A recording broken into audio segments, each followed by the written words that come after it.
Dear people who haven't had a Big Mac, who saw millions of people enjoying something and said, no thanks. We're not giving up on you, because today is a new day.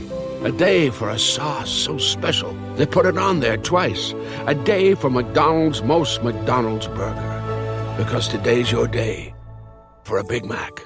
Now available in 3 sizes, including the new Little Mac and Double Big Mac burgers. At participating McDonald's for a limited time and with McDelivery. Available with Uber Eats and DoorDash. Delivery prices may be higher.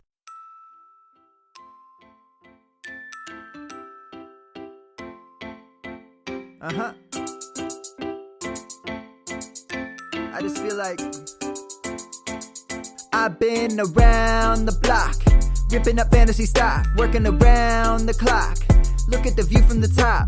Researching rookies a lot? No, I just be listening to pods. Yeah, one in particular, I'm just a messenger. Let me just pass on the rock. Browning, brunning, pruning, pronouncing ain't what he's doing. What he's doing is not losing, but infusing you with new things. And there's Dennis the Bennett, yeah. The man is a menace, yeah. Building a dynasty, some of the finest things. Promise you, you won't regret it.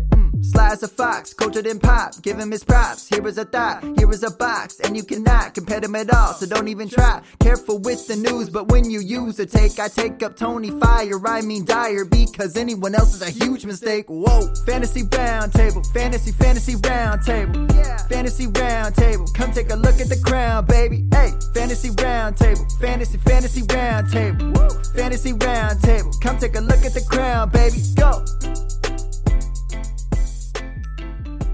What's going on, everybody, and welcome to another episode of the Fantasy Football Roundtable Podcast, proud members of the Full-Time Fantasy Podcast Network.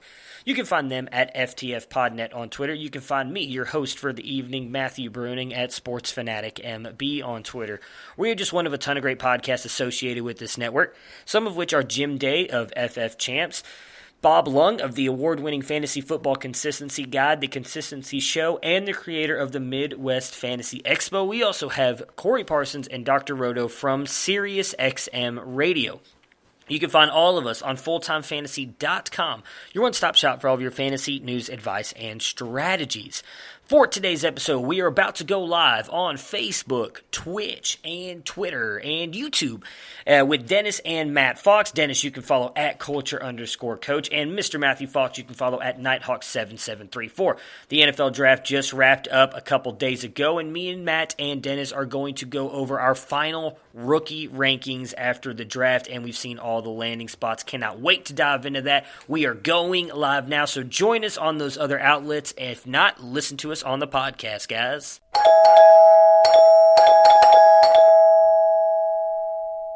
Hello! What's going on, everybody? We are back here live again to give you guys our finalized rookie rankings. We were able to make it through the NFL draft this weekend. It was definitely something I think we all needed. It was definitely fun to watch the new way they handled it this year. How was your guys' weekends? Busy working, putting a new window in the duck coop. How about you, on that honeydew list? I was trying to tell if that was a euphemism or not. My weekend was pretty good. Watched a lot of draft on Friday night after we logged off here.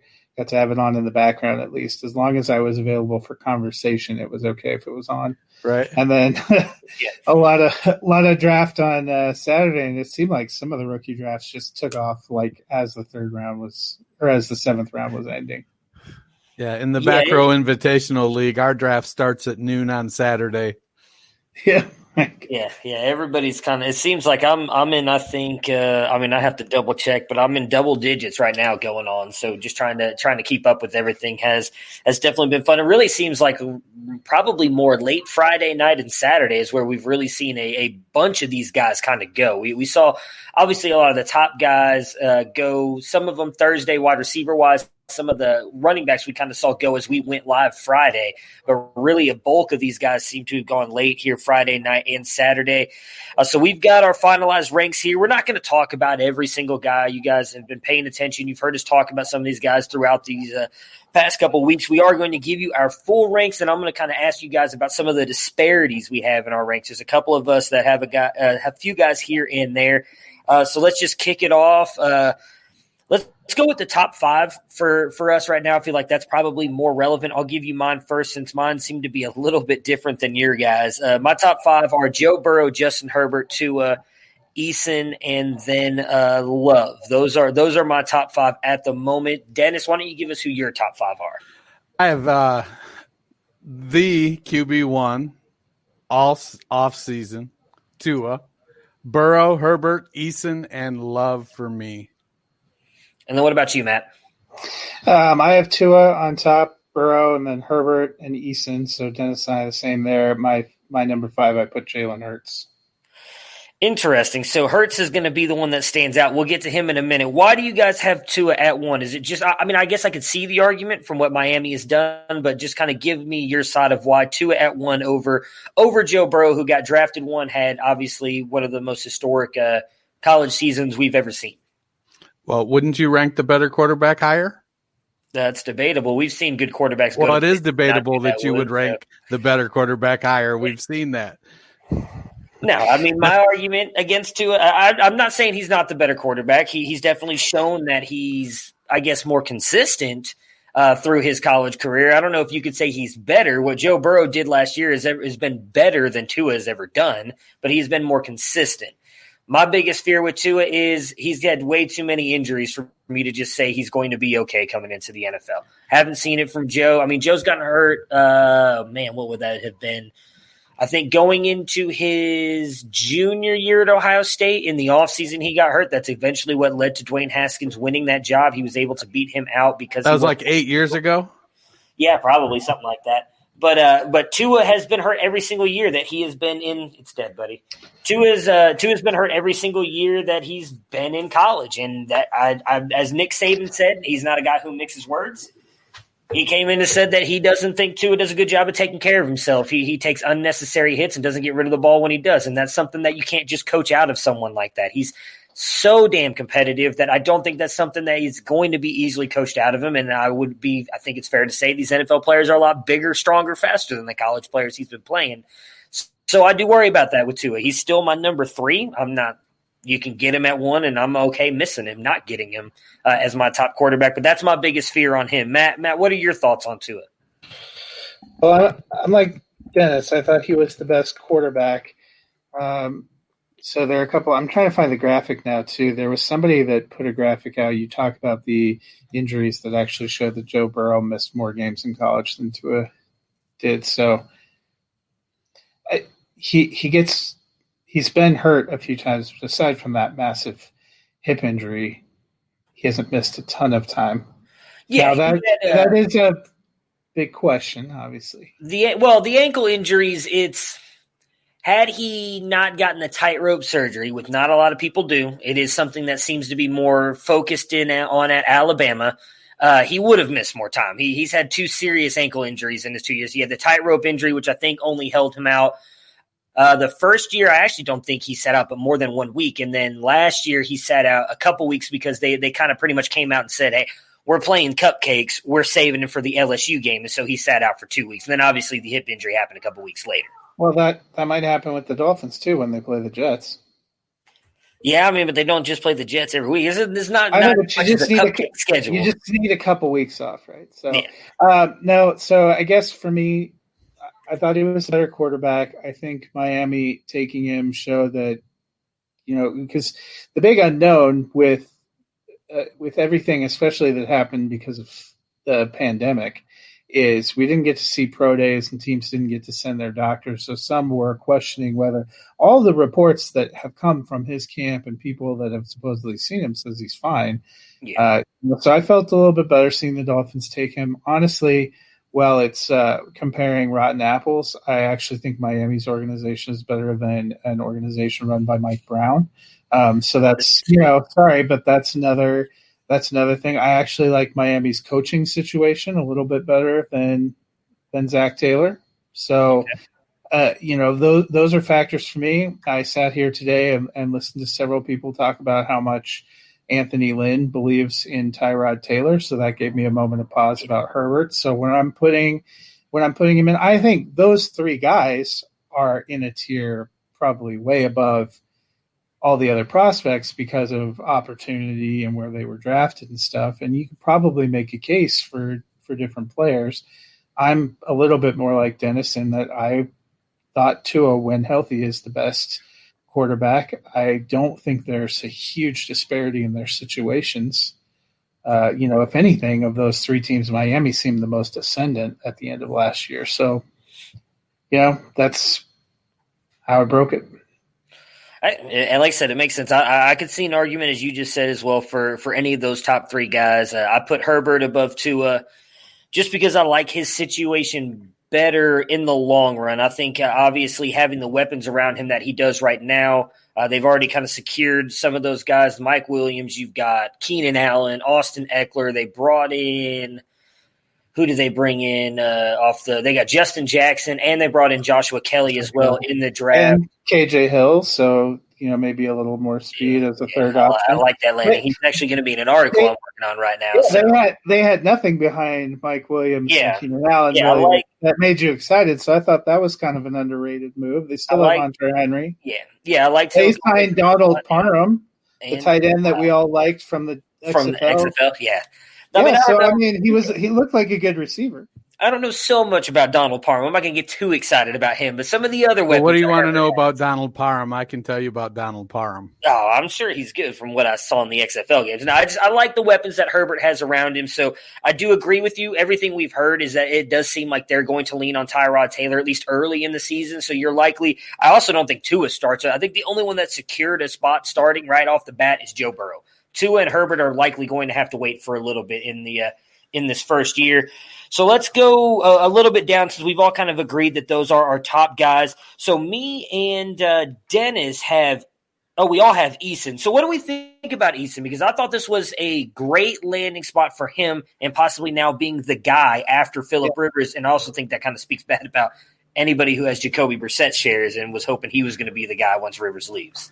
Well, I think Eason is kind of the polar opposite of Brissett. Eason's the big arm, going to push it down the field, take some more chances. Brissett's kind of like Teddy Bridgewater, but I don't think with as good of an arm. So while Brissett's he's the safe school. You put in for your Ivy Leagues, and then you put in with the one that lets you live with your parents. And yeah, that's the one. So I like Eason. Eason gets he's going to have opportunity. He needs some time, and sitting behind Phillip Rivers is going to give him at least 1, maybe 2 years. I think Jacoby Brissett kind of brings to the table some of the things that you get from Jalen Hurts in the intangible. Brissett's just a better quarterback than Hurts.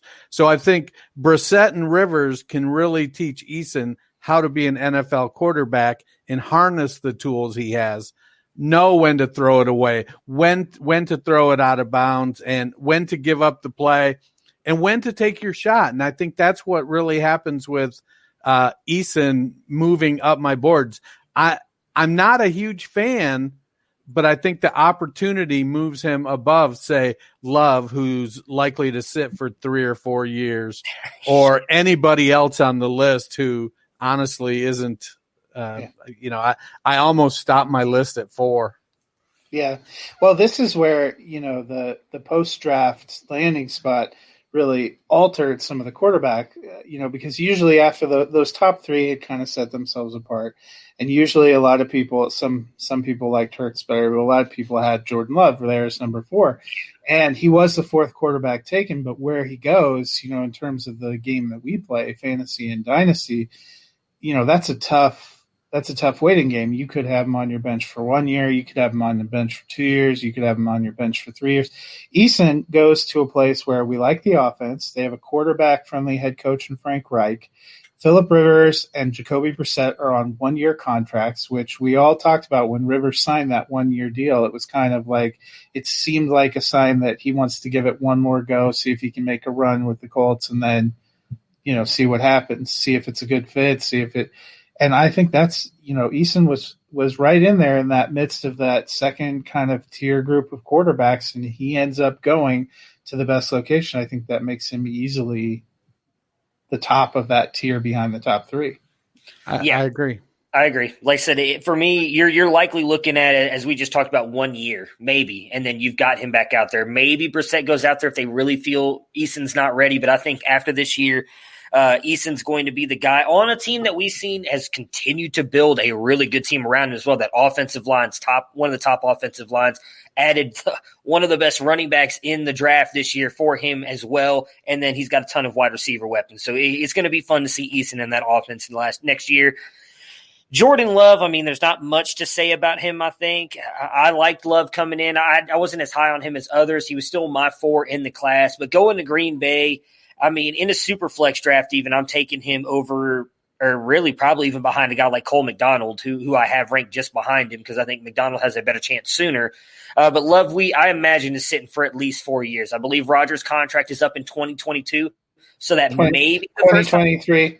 2023. So that may be the first time that we see Jordan Love. So you're going to be holding on to him. To be fair, Rodgers' contract becomes non-guaranteed following this year. So that's the real question. I mean, I don't think any of us are like, oh, Green Bay is just going to be in a hurry to put the guy out the door. But Favre either, and they did it. So maybe, but I doubt it. Is there anybody else on? I'm going to give you my guy, and if there's anybody else you guys want to talk about on this list before we move on to the running backs, because as you guys mentioned, there's really not a lot of. I mean, you got the Fromm's, Hurts. These guys. I mean, Hurts. Fromm went to a horrible spot too because Josh Allen. Maybe was only taken a couple years ago. Fromm's got to be. They must have looked at him and said, "Hey, career backup. He can miss a receiver just as well as the guy we got in the starting lineup. We take it." That's true. Well, I think. One landing spot that I liked from a developmental perspective was Anthony Gordon going to Seattle. Okay. So his game is a little different than Russell Wilson's, but I think he also is a pretty good quarterback. And if he sits behind Wilson, he could be a Jimmy Garoppolo type where he sits for 3 or 4 years in preseason and the occasional mop up. He looks good. And then 3 years from now, somebody acquires him and gives him an opportunity to start. So that's kind of why I put Hurts and then McDonald over Love, not because I think they're necessarily better players, but if you're looking at the place where they got set, they look to be a number 2 quarterback with relatively little competition for that position behind veterans who have a checkered injury history. I mean, there's been a lot of talk that they took Hurts because, they wanted to have a hedge against Carson Wentz, who we've seen miss time a few times. I also think there's potential Hurts ends up playing a little bit of Taysom Hill ball and goes out there on packages, may have some standalone value. And McDonald, let's not forget, Ryan Tannehill blew his knee out like 3 years in a row. Well, on Hurts, you are exactly correct on that. I listened to Doug Peterson give an interview today where they already have packages for him in the offense. Now, I heard the Taysom Hill comp, and I don't necessarily see that. He's not as explosive as Taysom Hill. He's as explosive as your other guy there, the Tim Tebow there. Not as accurate either.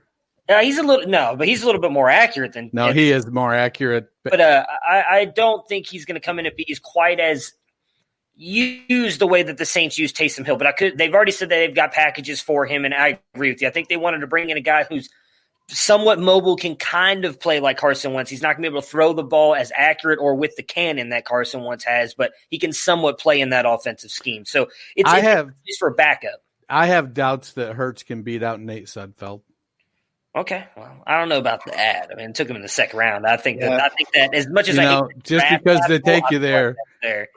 I don't think Hurts can process the offense quick enough. Well, they're gonna give him a package. They're gonna give him a package of plays that involve him taking the snap and running. The last two guys, you mentioned one of them, Matt, and there's another guy that I want to talk about. I think that might actually make you happy with the route I'm going to go with this. Cole McDonald, do you agree? Yeah, Stanley. Yep, I'm glad that you picked up on that. I was tempted to put him over Love too, but I thought they would just be throwing shade. I liked it because we don't know. I think, what did Tannehill only sign, like a couple-year deal as well too, right? So it might be something where he could be the starter if he really starts to progress in that offense. We've seen that Vrabel and those guys aren't always trying to go out and get the flashiest quarterback. They want a guy that can run their system. I think McDonald can do that. He clearly comes in with a much better arm than Tannehill as well. Maybe not as explosive of a runner, but he can run the ball as well. So I like McDonald there. Could be someone they watch out for in a couple years. But Stanley was my other guy. I do think that he could come in, and we know Kirk Cousins. Matt over here famously. Well, he did re-up like a couple more years, right? So, I mean, Cousins, I think has 3 years now again, but they have to be looking a little bit to the future. I thought that was an interesting pick. All those guys may have a quicker path to playing, unfortunately, than Love, who's a guy whose talent that we like. No, I know. That's the crazy part about it. So those are the guys. If I'm looking in a rookie draft, though, I feel like the top 3 guys are the for sure bets. I would grab Eason late if you can. Outside of that, I'm really not touching anybody right now. I think any of these other guys you might be able to get later or off the waiver wire in your rookie leagues or in your dynasty leagues. Running back, this is going to be interesting. We all have a different one. Now, I know Dennis and mine, Matt, I don't think we ever really got yours early on in the process. Me and Dennis definitely stuck with our one still here. So I'll let Matt, you go first. Give us your one. We'll just kind of go around the corner here. I went with Taylor. I've heard a lot of strong arguments. He wouldn't probably have been my favorite running back when we went into the draft. Not that he would have. There was a huge separation for me between some of those guys, but I liked his situation. I've heard a lot of talk about the Colts were actually a sneaky, powerful running team. I don't think, maybe Dennis is, but I don't know how many of us are super Marlon Mack fans, so I don't see him as a true impediment to touches. So to me,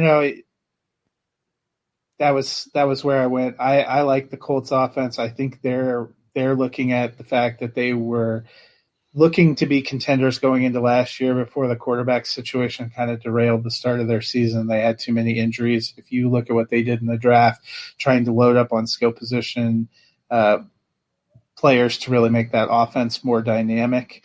They had done a good job in previous years of kind of building out the line and trying to do some of those things. And I think they're in a very winnable division. So, if you can get a lead, you can run it down people's throats. I think Frank Reich would love that. Yeah, I definitely love Jonathan Taylor to the Colts.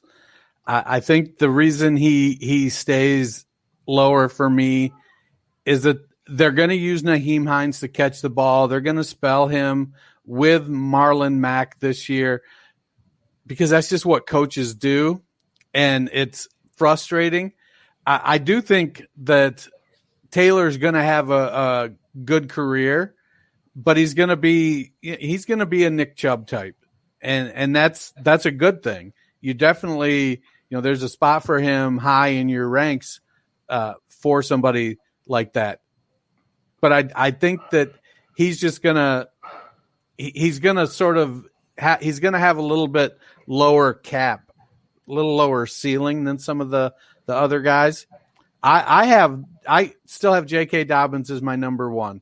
And part of it was I had to take a look at I have to make sure I'm not ranking these guys based on what are they going to do this year. So J.K. Dobbins in Baltimore, running that offense that they run, is going to have monster holes, and you can complain all you want. Oh, well, anybody could run through those holes. Well, that's true enough. But he's the one that's going to have those holes. He's the one that's going to be playing with Lamar Jackson. He's the one that's going to catch those swing passes. And I think that J.K. Dobbins is just he's going to feast. He's going to push Mark Ingram to the side. Ingram is still going to be a valuable piece. I think this year Dobbins really hurts Gus Edwards because when they get up, I feel like they're going to want to give Dobbins a little bit of extra work. And that's where Gus Edwards gained, 800 yards last year? Edwards had a really good season. Justice Hill is kind of he's getting pushed down to that fourth running back there. And as much as Baltimore runs the ball, there just isn't a lot of meat on the bone for the fourth running back. So I still have Dobbins at one. I like what he brings to that offense and how he fits there. Him and Edwards-Helaire both landed in really good fits for what they do. Yeah, so my one, I still kept DeAndre Swift. I was not as high on this pick until we actually had Kane on here Friday, and he kind of talked me into keeping Swift at 1. Coming in, he was the best back in my opinion. He's by far one of the best receiving backs in this class. I do think that gets overlooked a little bit. He's extremely elusive, and I have no doubt whatsoever that he's going to be able to beat out Kerryon and get a majority of the touches. Kerryon is more of a power back. DeAndre Swift can do it all, so I like Swift going in there with Darrell Bevell on that offense. He's going to be a guy that I think is going to be out there more often than Kerryon. I do think Kerryon is now not necessarily get relegated to a bench role. I could still see it being split 60-40, but with explosive as Swift is, I'm still keeping him up there because I don't think they renew Kerryon. They let him go once his time's up, and it's going to be all DeAndre Swift all the time. So I've got Swift there. You guys have already touched on my next two, Dobbins, Taylor. It is razor thin for me on all these guys. You could go any which way. There's one draft I went Dobbins at 1. Another one I took Taylor. I took Swift in 1 as well. There's no wrong way, I think, to draft those guys. The one other thing I'll say about Dobbins is, as a Buckeyes fan, I've watched him play every Saturday now for the past 3 years, and he's played in the same kind of RPO offense all 3 years, whether it was with Urban Meyer or then the last year's with Ryan Day here recently. That's exactly what Baltimore does, and as much as I love Justin Fields, Lamar Jackson is a 10 times better runner than Justin Fields and 10 times more dangerous, and we saw the holes that was able to create for him in college. I imagine the same thing is going to be able to happen for him in the NFL, so I think Dobbins is going to be a stud in the NFL. If it's not this year, if they decide to let Mark Ingram kind of run one more time here as his contract runs out, Dobbins is going to be a stud hitting the ground in 2021. So regardless of where you take him, I still think he's going to get run this year. Wouldn't be surprised if he doesn't take over till later. The one difference between us, Dennis, you just mentioned him. You had CEH up here. I have him down at 6, 5, 1, 2, 3, 4, 5. Yeah, 6. I have Keyshawn Vaughn ahead of him. I like Keyshawn Vaughn a lot. I think him going to Tampa Bay, I think he's getting undersold a little bit in what he can do in the receiving game. He wasn't asked to do that as much as Vanderbilt, but he can do it. I think he's certainly better than Ronald Jones, that's for sure. And not only is he better than Ronald Jones at catching the ball, he's better than Ronald Jones at running the ball. I think he's going to be the guy going into an offense that we've seen Brady loves to check down to the running back when he doesn't have anybody else. I think Vaughn is going into a sneaky good situation. What worries me about Clyde's Edward-Helaire, you guys can rebuttal this because you both have him much higher than I do, is I just don't trust Andy Reid to give him the ball 100% of the time. I think he's going to have multiple guys competing with him, and my fear of how bad he is as a pass blocker is going to leave him off the field in crucial situations, especially if they get into a hurry-up offense, which we see them do quite often. It's going to leave him on the sidelines and leave whether it's Damian Williams, Darwin Thompson, Darrell Williams, whoever it is out there more often than him. So CEH, definitely a stud, great landing spot until he improves on his pass blocking, though I am a little bit worried about it. Why are you guys so sold on CEH as you have? Dennis, you have him at 2, and Matt, you have him at 3. Before we do that, did it physically hurt you to jump off the Ronald Jones bandwagon? Oh, I'm still on the Ronald Jones bandwagon. Whenever he goes to his new team, he's going to be a top 12 running back. He's just not going to happen in Tampa. I've resided myself to that. So my question for Matt was this. So you're going to sit here and tell me all about how, you kept DeAndre Swift as your number 1. He's still your number 1 back. You're pumping DeAndre Swift. And then I just sit here and watch you draft J.K. Dobbins over DeAndre Swift. That's because I knew I could get DeAndre Swift at 2. But what you're not. So I feel like you got a shovel and you're in the barn with the bulls and you're shoveling. You're leaving out one very convenient fact, though. I had the 1-1 and the 1-2. And so I took DeAndre Swift second, didn't I? No, this is in the Fantasy Life Writers League. You just took J.K. Dobbins. Gone, isn't he? No, he hasn't gone. Is he not? No, only Edwards-Helaire and Taylor have gone. I thought Swift was gone. I don't even have Swift in my queue, so I either missed him or I thought he got drafted. So I don't really care. I still want Dobbins. I'm fine with it. So Dobbins is your 1, your RB1. No, that's what I see. That's what I see with my eyes. This isn't a rookie draft. This is a all inclusive draft here.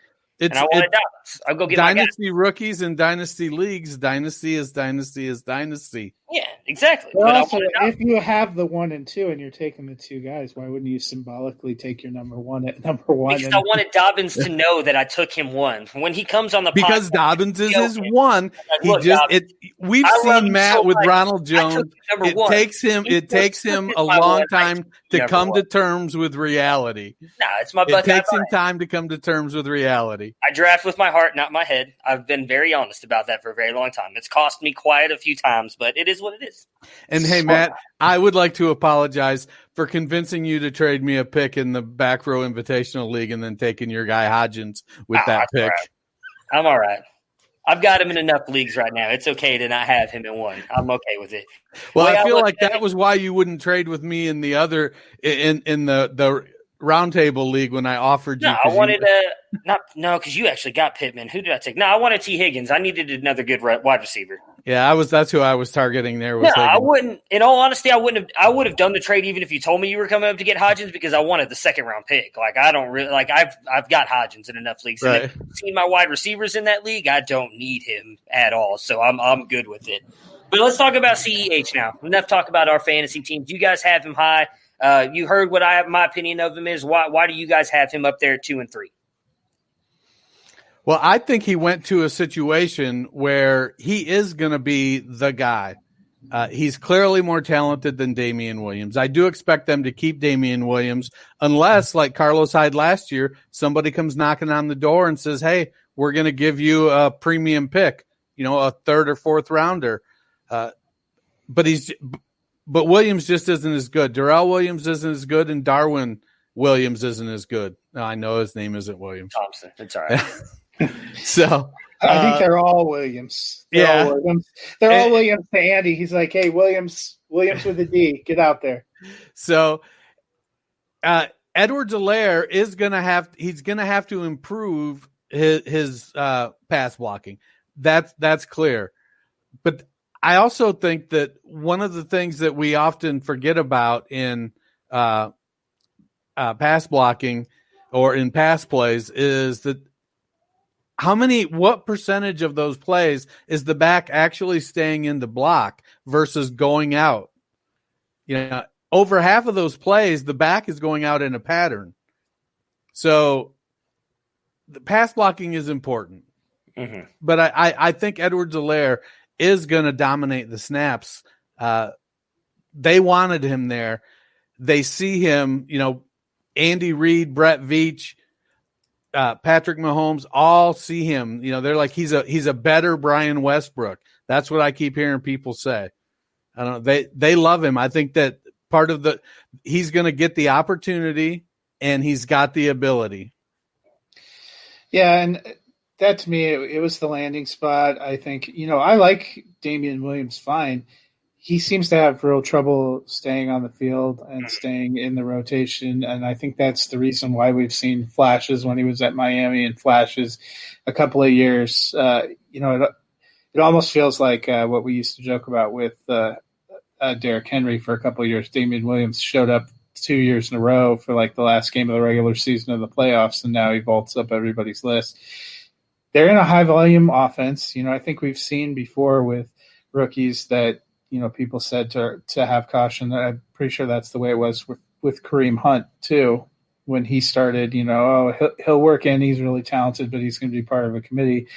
And sooner or later, he takes over and is the guy. And I don't think there's anyone on that roster that's a long-term or even possibly a 2020 major impediment to him getting meaningful minutes. If he can stay healthy and he is what we think he is, he's in a great spot, to play with Patrick Mahomes in that offense.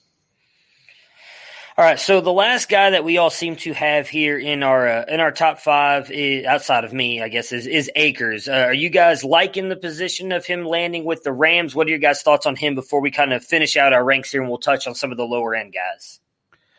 I like Akers to the Rams. I agree with the issue that, he went from playing with a bad O-line in college to he's going to have a bad O-line. I've heard a couple, we had Kane on last week and he talked about how Akers didn't fit what they do in that offense very well. I've also heard a couple people talking about how he does fit that offense well. And so I think the jury is going to be out. I do think he's a much more talented back than Darrell Henderson. And I feel like that's going to come to the forefront. He's a better all-around back than Henderson, and I think he's going to be able to do some of the things that Henderson can't. So I'm good with Akers as my fifth running back. Yeah, I like the offense, the opportunity. I'm pulling it up here. I mean, we saw last year, behind a sometimes suspect offensive line that at times, Malcolm Brown and even Todd Gurley, who seemed to be injured, managed to do there. It's going to be a pretty open competition. Nobody that he's going in with has a solid hold on that running back position. And if the Rams can get their mojo back and pick up from some of the struggles they had last year, I think that can be a great opportunity. All right, so what I want to do is kind of just have us give the rest of our running back ranks, and then if you guys want, we can touch on a couple guys here and there as we go through them. So for me, after CEH and Akers, I've got DJ Dallas, who I think lands in a great spot there in Seattle. I think that's if you own Rashad Penny, you need to be freaking out. I think Chris Carson's going to be back. DJ Dallas, I think, steps into that role. Darrington Evans, I think, lands in another also really interesting spot with Tennessee, could be the guy. If they decide to let Derrick Henry go, still hasn't signed a long-term deal. He's a guy who can kind of do it all. Antonio Gibson, I know Matt's got an issue with. I'm sure he'll talk about him. I need Antonio Gibson / Redskins corner in a minute. Yeah. So I like it though. Interesting him landing there. They've come out and said that he's going to be a running back for them. He can play wide receiver going into a loaded running backfield. So that'll be an interesting spot. I'm going to cut mine here at A.J. Dillon, and then we'll talk about the rest of them here in a minute. I'll let you guys kind of get down to where I'm at as well. A.J. Dillon's a really interesting spot for me. I have him higher than both of you guys. I like it in the fact that Aaron Jones is out of his contract after this year. We have not heard any news about them possibly wanting to resign him. I think as much as I'm not a fan of Dillon, he is better than Jamal Williams. So I think there's a realistic shot that A.J. Dillon could be the lead back for the Green Bay Packers come 2021. So that's why I have him as high as I do. Dennis, give us your whatever. I think I just gave my next five. Give us your next five. Anything you want to mention on them really quick. Nothing's going to make Aaron Rodgers retire quicker than A.J. Dillon being his starting running back. Maybe you think he was pissed this weekend. Just give him a couple seasons. Did you guys hear what they said? Blanking on his name right now, but the Green Bay coach, LaFleur, apparently said this draft was designed around the philosophy that he wants to maintain for the Green Bay Packers, which is strong defense and a focus on the running game. His preference would be to throw the ball 20 times or less per game. So people are like, if you are just hoping to grind out 17, 14 games, cut Aaron Rodgers loose, because this makes no sense. But that would explain why you just said F it to the wide receiver position. You're like Alan Lazard, the corpse formerly, they signed somebody who was injured. Devin Funchess. The corpse formerly known as Devin Funchess, ESB. You guys come on down because we're not going to throw the ball anyway. Yeah. All right. So Dennis, give us your guys real quick, and then we'll knock on. Like I said, I know Matt really wants to get to his Antonio Gibson rant here. So give us your five, and then we'll get to Matt. So I have Vaughn and Moss at 6 and 7, basically tied. And then LaMichael P. Ryan, Darrington Evans, and Antonio Gibson. So my guy that I really like is LaMichael P. Ryan. He went to New York. He's an really good all-around back. And I don't think Le'Veon Bell is there after this year. So in 2021, LaMichael P. Ryan could be the starting running back for the new head coach of the New York Jets. I love the opportunity he's getting there. My love of Bell will not allow me to acknowledge that last comment. Yeah. I had 6 to 10. I had Swift, Moss, Antonio Gibson, which I protest, Dallas, and McFarland. So originally, when we were ranking them, after I watched draft coverage and they talked about the Gibson pick at 302 as a slot wide receiver, I thought that made a lot of sense for Washington, who has a sadder almost a sadder professional wide receiver depth chart than the New York Jets. And then I saw you put him in the running back rankings for this, and I specifically moved him in mind to the wide receiver rankings until he said you weren't going to allow it. So I still fundamentally do not understand how Washington has decided to draft this guy to be another running back so that they have like 85 running backs, unless they've decided that A, the wishbone is coming back in fashion, or B, like the rest of us, Ron Rivera looked at tape on Dwayne Haskins and decided that investing in professional receivers would do them no good. Maybe. I mean, I do think it could speak more to I know that it's obviously a different coach and everything. They've relied heavily on Chris Thompson over the past couple of years. We don't know what's going to happen with Bryce Love. I mean, he's a guy I know Dennis is big on, but he suffered the knee injury. We haven't really heard much about him coming back. Darius Geis has not been able to stay on the field for more than 2 games at a time. Adrian Peterson is, I swear, about to turn to dust on the NFL football field. I mean, they have no one, and Antonio Gibson does give them a different skill set and a lot of explosion at that position. So to me, it makes a little bit of sense in bringing him in to be the running back. That's fine, but if I can channel my inner Mel Kiper Jr., if you're in a loaded wide receiver draft and you have fuck all at receiver and you decide to draft another running back, that's why you're picking in the top of the draft every year. Well, so they got Terry. They don't need anybody else. They got Kelvin Harmon. Who else? Even Terry McLaurin's like, guys. He'll be all right. I can't have 95 defensive backs on me. I think that Gibson is going to be a Cordero Patterson type of weapon. The occasional wide receiver lineup, the occasional lineup in the backfield. I don't think they're drafting somebody that had less than 100 carries in 4 years of college, including 2 at junior college, where an athlete like this should be able to dominate. And they're going to say, hey, he's going to be our starting running back. Antonio Gibson. You never know with Washington, I guess. Antonio Gibson at the running back. If he's listed as a running back, it's fool's gold. All right, so I'm going to give the rest of mine really quick. And they're not really a lot of guys that I want to touch on. McFarland, I guess, interesting landing spot. I would honestly be a little bit worried about if you're a James Conner owner, that could be an interesting thing for him. Eno Benjamin is actually really interested me. We know Kenyon Drake is in. I don't think he signed a long-term contract yet, but they are. He just signed the franchise tender. So we don't know if he's going to come back. I've talked about it before. Eno Benjamin had a phenomenal year 2 years ago in college, just seemed to struggle last year. Him going in the 7th round could be a late steal in your rookie drafts. He has the opportunity to do something for Arizona. I'm not as sold on Chase Edmonds. He's another guy who has the injury issues, and so does Kenyon Drake. So he's a guy that I'm interested in. I have P. Ryan here. I kind of agree with everything Dennis said. He's a guy you might be able to get even earlier than that. Moss really kind of fell for me. I was trying to move him higher, and I just couldn't. Maybe it's because I'm so big on Singletary. I know Moss will probably come in and get some goal line work, but as this guy right here says all the time, their best goal line back is Josh Allen, and he runs it in all the time. So I honestly don't even know if Zach Moss is going to get a lot of goal line work. So he's dropped really far for me. I don't know how to say this guy's name. Calais. Is it Calais? Interesting. Seeing him go to Tampa Bay. He played I believe it was at Louisiana Tech, if I'm remembering correctly right now. Really good, explosive guy, really good receiver out of the backfield, so I could see him possibly coming in here with Keyshawn Vaughn if they try and push Ronald Jones out.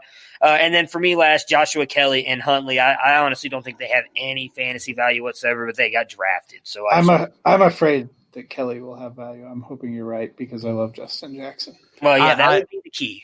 But I think that if Justin Jackson doesn't pop this year, that Joshua Kelly is the guy next year in that offense with Eckler. And I don't know who Huntley is. Yeah, I'm going to be honest. I don't either. I saw he got drafted, so that's why I put him at the bottom of my ranking. So go ahead, Dennis. Give us the rest of yours. So I'm finishing out with DJ Dallas. I like the concept of him going to Seattle. They're like, he's about the bottom. Well, sorry about that. But I think that it's a very crowded. I don't think they're giving up on Rashad Penny yet, but they might. I know Pete loves him some Chris Carson. Then I followed up with Joshua Kelly, Anthony McFarland, Eno Benjamin, and then finished out with Dylan, Calais, and Huntley. I think I like Benjamin is very similar to P. Ryan in that he's the long play. He's a guy you're going to draft him in the 4th round, 5th round. You're going to put him on your taxi squad. And next year, that's when going into year 2, when the starter is gone, if Drake leaves, if Bell leaves, that's where these guys are coming on.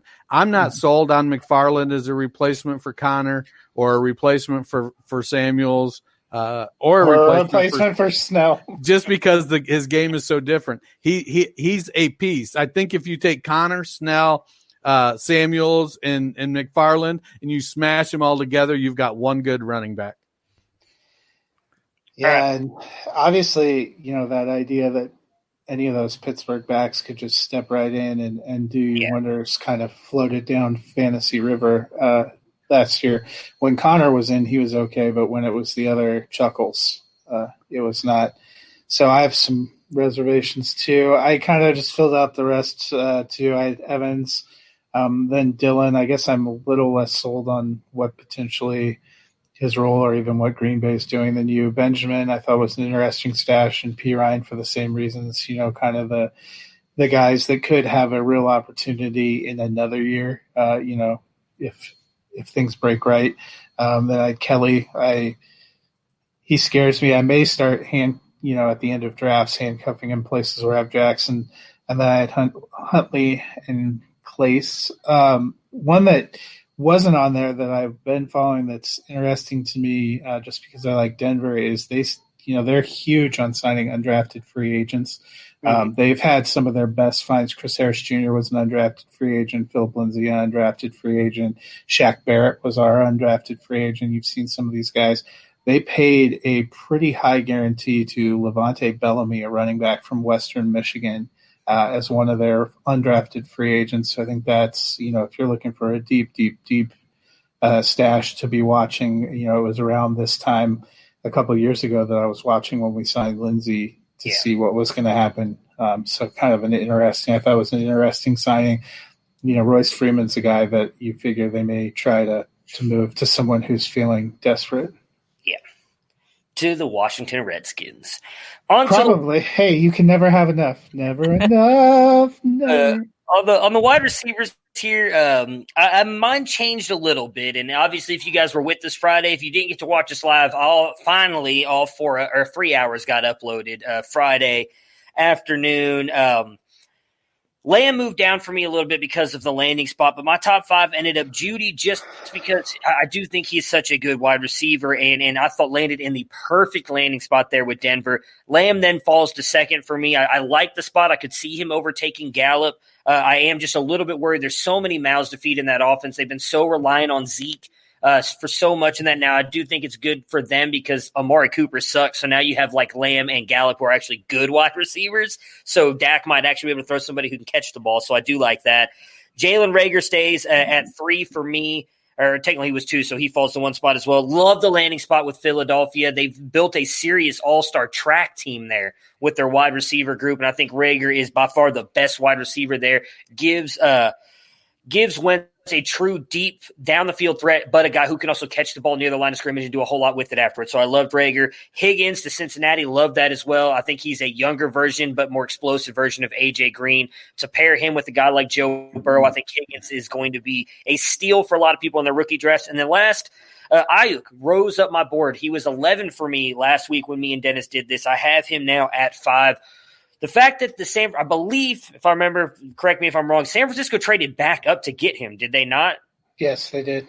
They jumped from 31 to 26. So the fact that they 25. Traded up to get him and then him going into that offense where I think Debo is their number 1 right now. And as much as I love Debo, he's not a number 1 wide receiver. He is a guy that needs to be in the slot, is an explosive playmaker. I love what they do with him in the run game.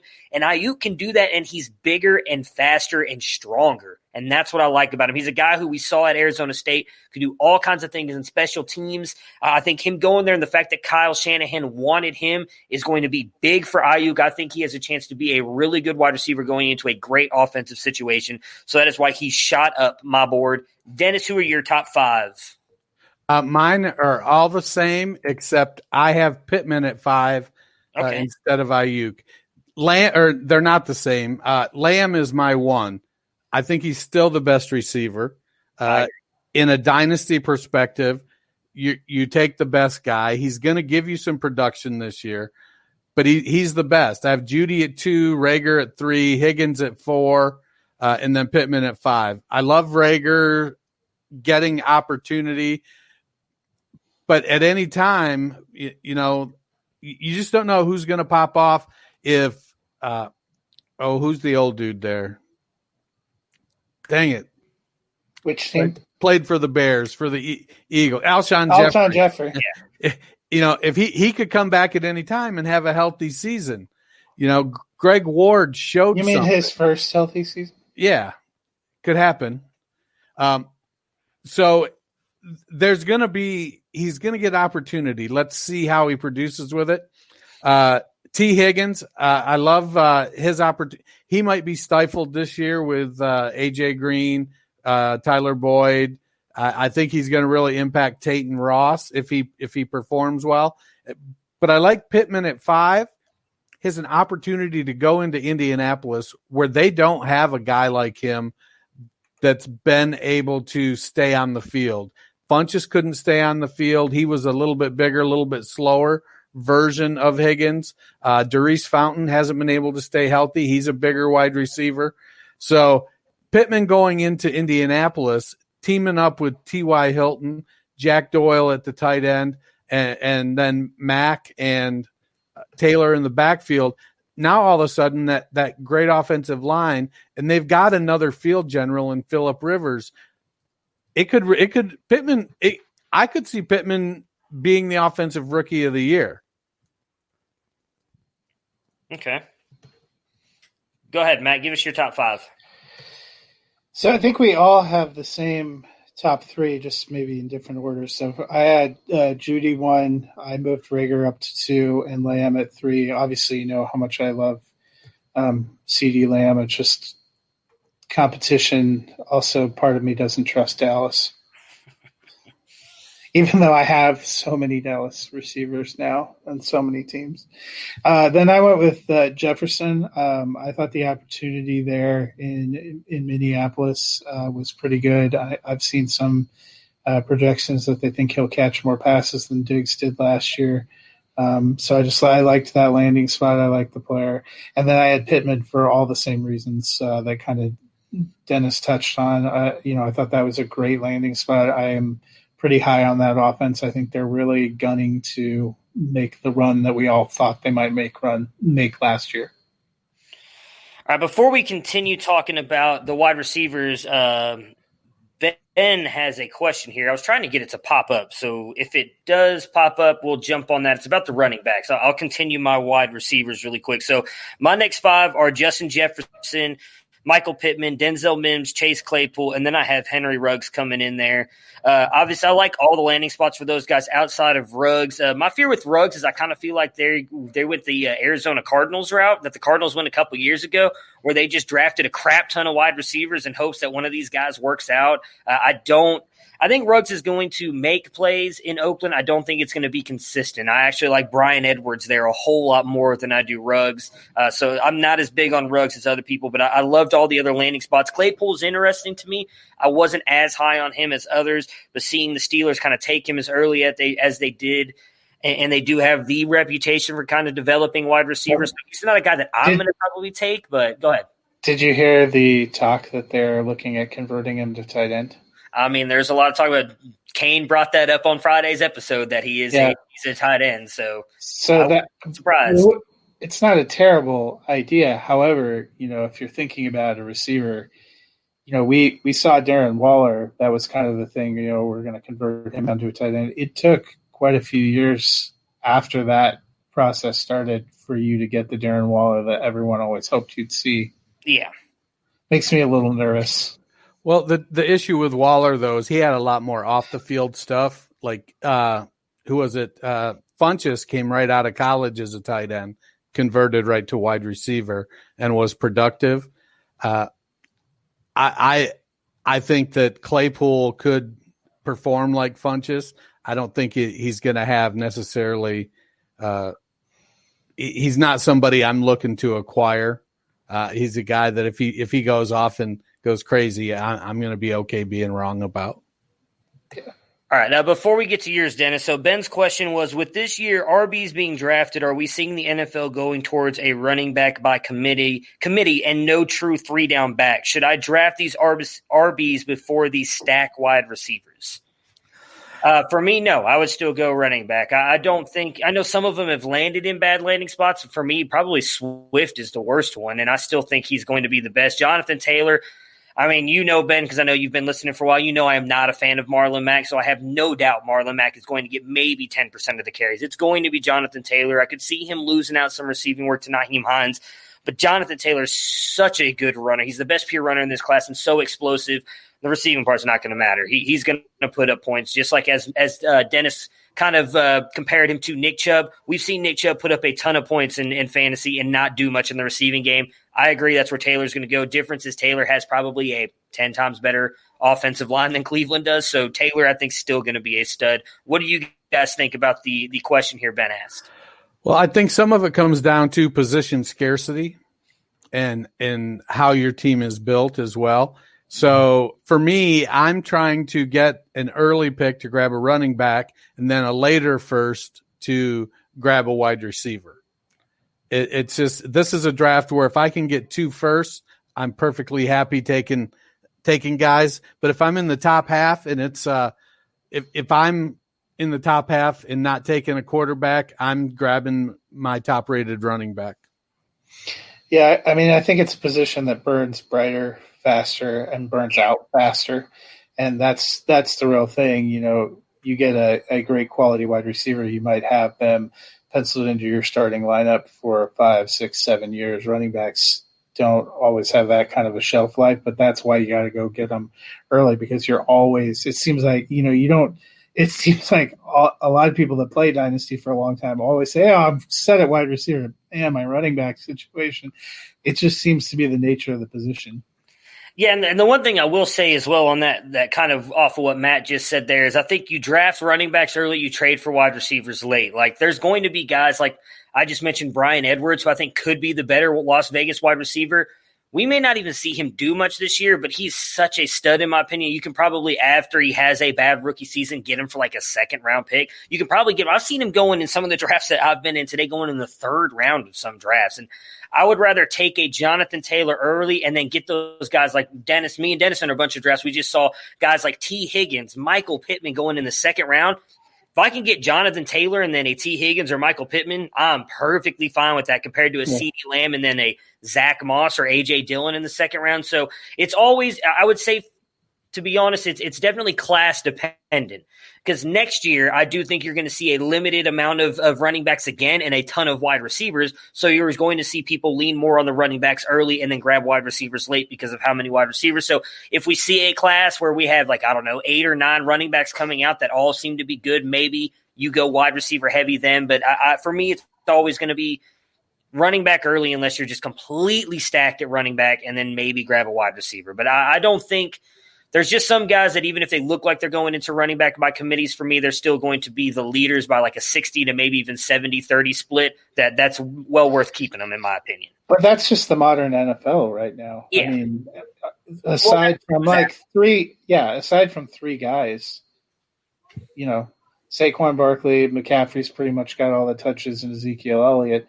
Beyond that, I think you're hard-pressed. Derrick Henry, although he seeds receiving work. Yeah. So, I mean, that's just pretty much. He catches like 2 passes a game for 84 yards, and everybody talks about how he's a receiving back. Just saying. Look, if you get 2 for 84 yards and a touchdown, that is being. He got that against Cleveland Browns in week 1 last year. So just throwing that out there. Just throwing it out there. But anyway. Friendly defense right there. Yeah, exactly. All right. So, Dennis, give us your next 5. Well, my next 5 we're going to close some of the inconsistency you had when you gave yours. Okay. So you have Ruggs ranked at 10, and then you talked about how you felt Edwards was going to be the better receiver, whom you have ranked at 15. Yes. So again, this is another Dobbins Swift situation we got going here. Would you like to redo your rankings real quick before we move on? No, I'm good. I'm good where he's at. I'm good with him. So, all right. So at 6, I've got Justin Jefferson, followed by Denzel Mims, Brandon Ayuk, Henry Ruggs, and then Brian Edwards. Jefferson, I like. He's good receiver, very polished. But I think he's going to be a slot guy, and he's going to be battling with Thielen in that slot. They're going to try to move either of them out at different times, but that's where both of them excel. Mims, I like Mims a lot, but I need to see how that offense is going to go. Will he be able to continue to mature? Ayuk, the downside for Ayuk, I think Ayuk is great. But he's going to an offense much like LaFleur wants to do in Green Bay. His brother, the other LaFleur with Shanahan there in San Francisco, is perfectly happy throwing the ball 17 times a game and running at 50. And then at 14 and 15, I have Ruggs and Edwards back to back, with Ruggs being ranked just a touch higher because of his explosiveness. I think that I need to see more. I feel like Edwards is going to be the guy to own in this offense for the consistency. But right now, going into their rookie seasons, I'm willing to put Ruggs the one spot ahead.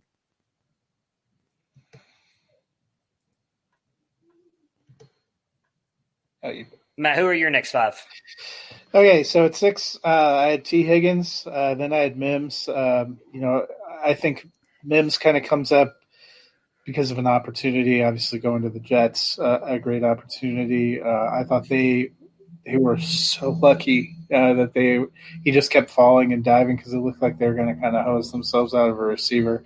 Then I have Ruggs. I think we've all talked about some of our misgivings, but where they drafted him, that offense not having a lot of competition, Gruden likes, those big, fast receivers. The Raiders' tradition is, all I could think when they drafted him was John Madden sitting there saying "speed kills," which was one of his voice drops from the old Madden games. That seemed like a quintessential Raider pick. Then I took Ayuk.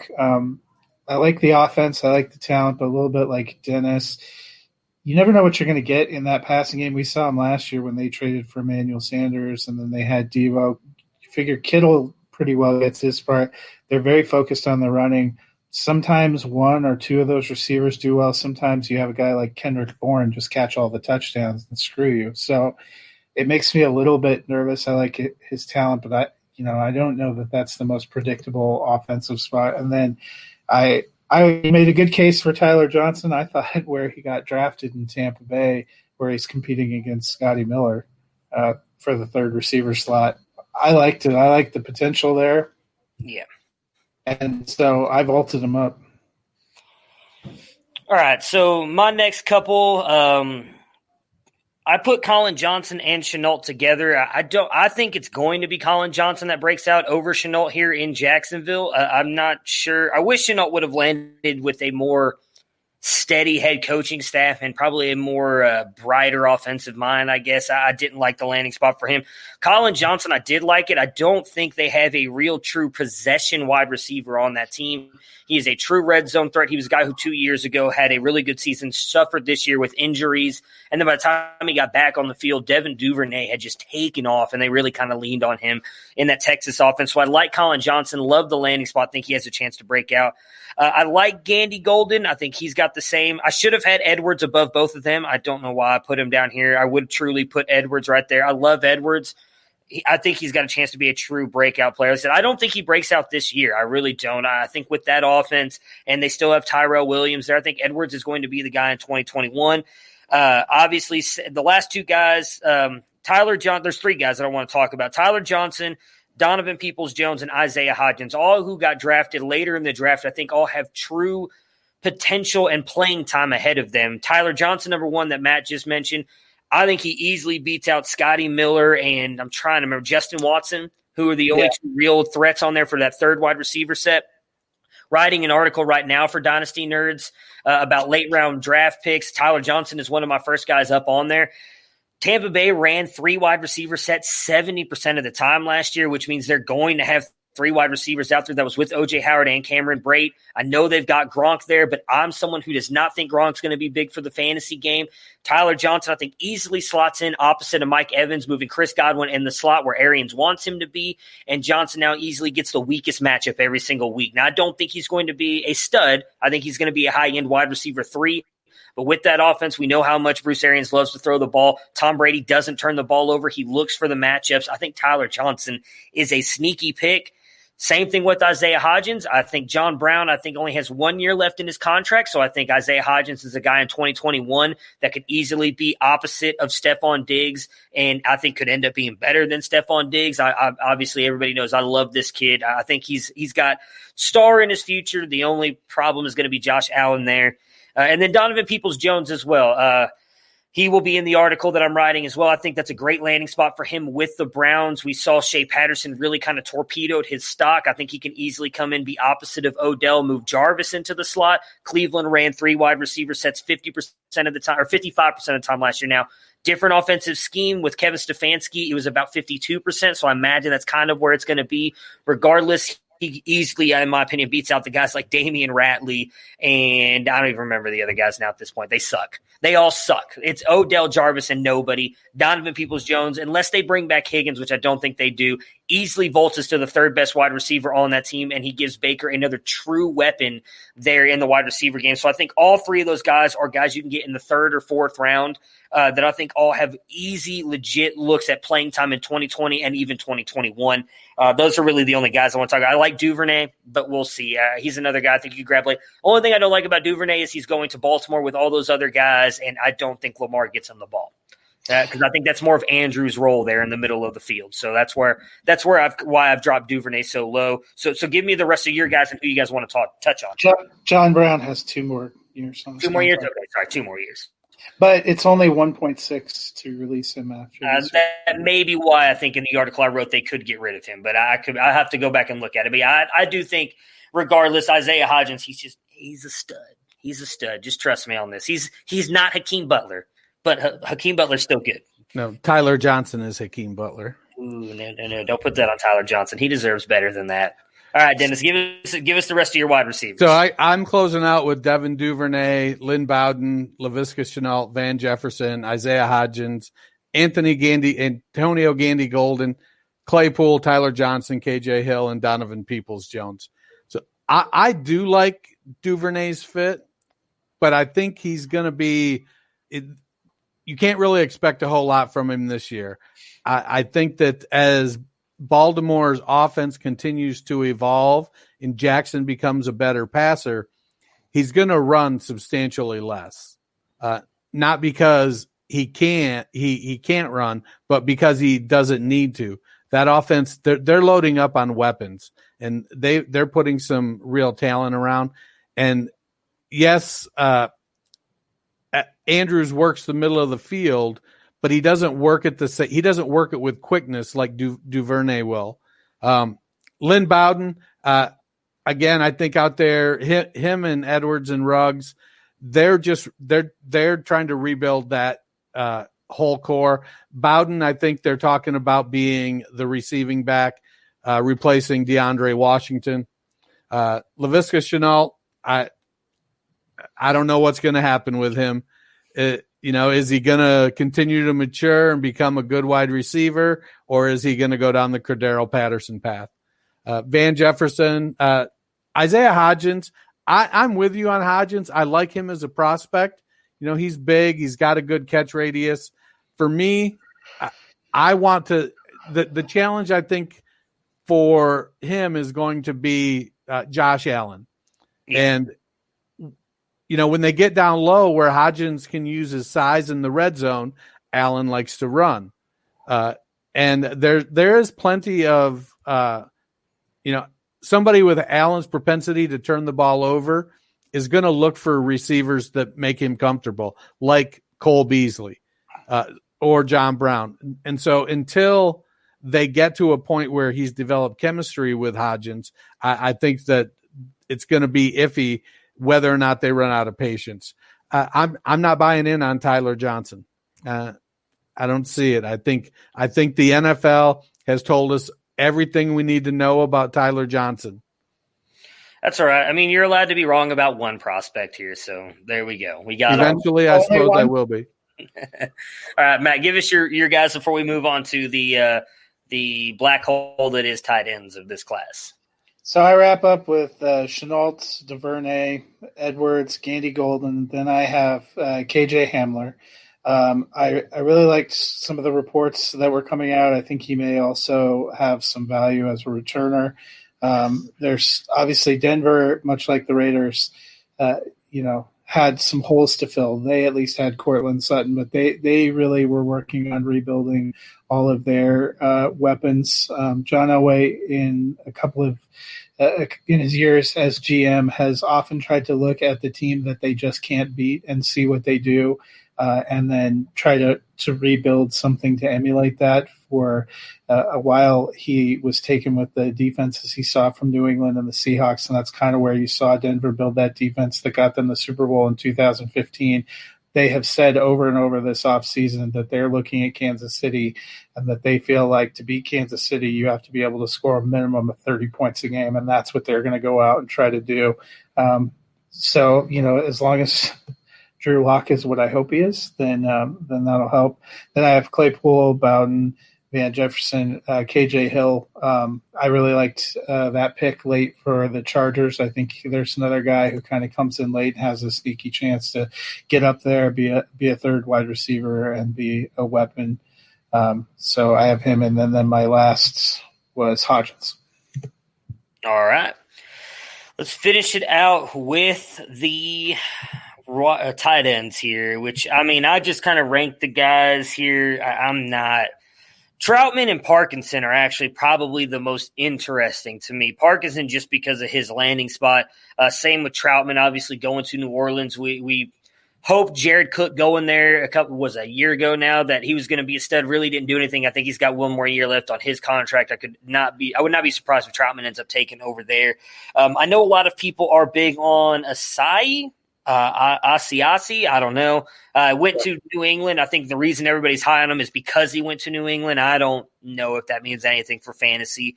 Obviously, I like the Harrison Bryant pick by the Browns. I don't know what that means for fantasy. I still think it's Hooper. I think Bryant actually kind of slots in as a better tight end than Njoku, so he's probably there too. But I don't know how often they're going to use two tight end sets, but I don't know how much both of them will be viable for fantasy. So he's kind of a fade for me. I obviously loved King Albert going to Denver, but with Fant there, I think that kind of kills his value as well. And then Kmet going to Chicago. Nick Foles is starting quarterback. I love it. If it's Mitch Trubisky, Kmet's probably not going to do anything. So that's kind of the way that my rankings fall. I'm not sold on any of them. If you need to draft, if you're in anything – if you're in a 4-round or less rookie draft, I'd avoid all these guys. If you're in like the 16-teamer me and Dennis are in that's like 6 rounds, grab some. They might turn out for you. Outside of that, I'm avoiding these guys at all costs. Dennis, what are your tight end ranks? Well, I started mine with Troutman. I love the landing spot. He seems to have shown that he's an all-around tight end, good route runner, good pass catcher. He's definitely stepping up from a small school. At 2, I went with Albert Okwuegbunam, I think is how John told us to pronounce it. Yeah, I just King Albert. King Albert. Yeah, King Albert for me. It's about fantasy points. He's not going to be on the field to block. Unfortunately, he's going to be behind Noah Fant. But once he moves up the depth chart and gets out there, he's going to be out there to catch the ball. I do have Asiasi at 3. He went 44 for 641 last year with 4 touchdowns at UCLA. Okay. So he's a big guy. He's like we're talking big guy. He's like 6'3", 280. But everything you read, he's lauded for how smooth he is as a route runner. So he's got decent speed. I feel like he's probably not 280. He probably is. If he is, man, maybe that's that Samoan diet, I guess, or something. So we'll see what happens with Asiasi.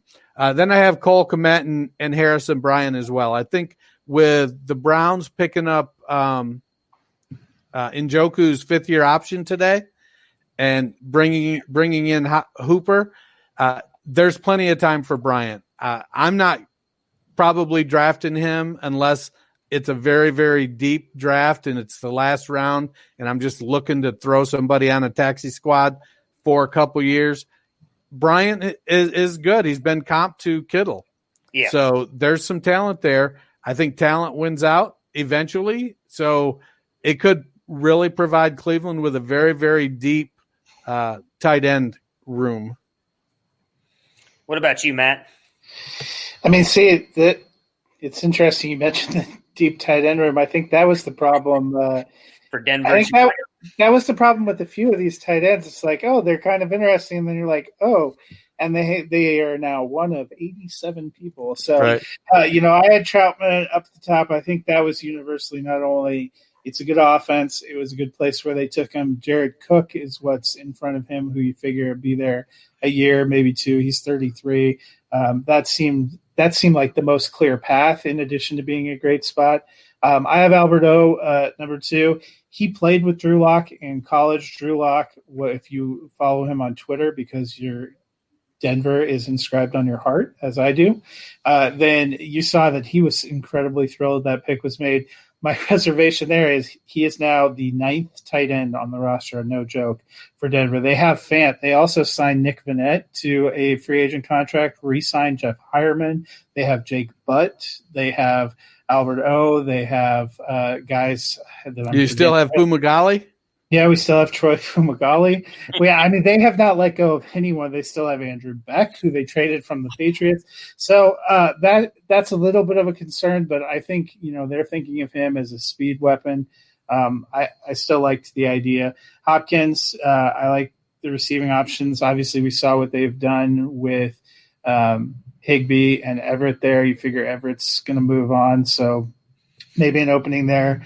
Kmet, just Chicago, hard to know what you're going to get in Chicago. Another place, I think he's now the 8th tight end on their roster. We aren't sure how good any of them are, including our friend Jimmy Graham, who's had a precipitous fall, but they all exist. And then I had Bryant. I liked him as a prospect too, but we just talked about, obviously, they signed Hooper to the largest contract in tight end history, and then they just picked up the option on Njoku, which tells you they're not ready to let him go. And I feel like they have somebody else. They have two other. They have Pharaoh Brown and Steven Carlson as well. Yes. No, those aren't. Didn't they have Ricky Seals-Jones? Is he gone? Yeah, they let him go. He's not there. He's in Kansas City. Yeah, I think that Bryant's going to be the number 2. As much as I love Njoku, Bryant's the better overall prospect. What I said about on the Browns podcast I did yesterday about Njoku is definitely the best looking and best physical freak of those 3 tight ends, but he can't catch and he can't block. So that kind of hurts his value just a little bit. Both Bryant and Hooper can do both. I am surprised that we didn't mention who has got to be our true tight end one, which is Thad Moss of the Redskins. He just went in the 2nd round, right, Dennis, of the Listener League? Oh, my God. Well, honestly, it's got to be because of the landing spot, right? Because they have the well of sadness. It's the reason that, I was hot about Antonio Gibson. They need somebody to catch the ball. If you looked at this draft and a lot of the young quarterbacks who are kind of in a spot where they need to solidify their position, the Giants didn't get a bunch of weapons, but they at least built a better line and a better defense to help Daniel Jones. The Broncos got a bunch of weapons for Drew Lock. Bills have been trying to get weapons for Josh Allen. And just a lot of middle fingers pointed at Dennis Haskins based on what I'm seeing from that draft. Dwayne Haskins. I don't know if that was subliminal there. I think Matt just flipped me off. He just flipped me off subliminally there. You said Dennis Haskins. Yeah, who actually I think was Mr. Belding on the on Saved by the Bell. Did you know they're bringing back Saved by the Bell? I did. I saw the trailer for it. Slater and Jesse. Yeah, so it looks just wonderful. If you wait long enough, everything comes back to you. Exactly. All right, guys. Well, that's going to do it for us today. Obviously, I appreciate both you guys jumping on. I think now that the draft is over, we can kind of jump into, it was just me and Dennis who did this last year, but now that we've got Matt with us, probably breaking down the division, seeing where we think these teams go, how we think these rosters might shake out. Should be a lot of fun. I'm looking forward to it. I hope everybody enjoys their rookie drafts. I'm sure everybody's kind of kicked off Monday with everything going on in the world. So good luck with everything. Rate, review, subscribe. Thank you for those of us who were jumping on the video. Sorry I couldn't get to all of the comments on there, but definitely come back when we come back on again live, and we will definitely jump in and talk about your guys' questions. Well, we'll see both you guys later. Have yourselves a great day, and thank you everybody again for watching. Have a good one. Oops, I hit the wrong button. Prepare for glory! I want to know if you got your popcorn ready. Do you got your popcorn ready? I came out the womb, I was ready. And he's hit the end zone for an unbelievable touchdown. I would be honored if you played football for this team. Throw it up above his head. They can't jump with me. Golly! Oh, they tackle him at the 40.